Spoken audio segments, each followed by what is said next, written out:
महिलांमध्ये आढळणारा मधुमेह त्याचं प्रमाण वाढतंय का आजकाल?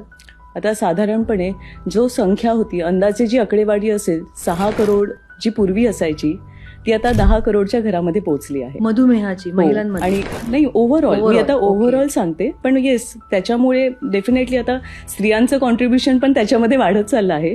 किंवा प्री डायबेटिकची संख्या पण आता जी 6 ते 7 करोड होती ती जवळजवळ 12 कोटीच्या घरात पोहोचली आहे.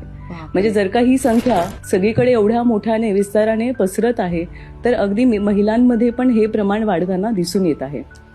मला असं वाटतं की जे आता स्त्रिया आपण बघतो की पुरुषांच्या बरोबरीने त्या बाहेर पडतायत, काम करतायत, म्हणजे दुहेरी भूमिका स्वीकारतायत. त्यांनी दुहेरी भूमिका स्वीकारल्या तर त्याच्यासोबत त्याचा ताण पण वाढतोय.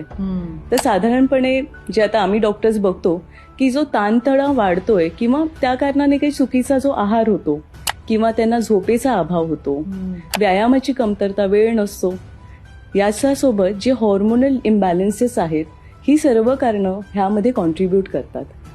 40 नंतर आपण म्हणू की 40 नंतर आपल्या स्त्रियांमध्ये जे हॉर्मोनल बदल होतात त्याचं पण एक प्रमुख कारण आहे की स्त्रियांना 40 नंतर हार्टमध्ये किंवा डायबिटीजमध्ये लक्षणं वाढलेली दिसत आहेत.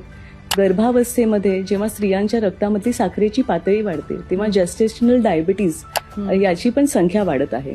त्यामुळे एकंदरीत महिलांचं प्रमाण डायबिटीजमध्ये वाढलेलं दिसून येत आहे.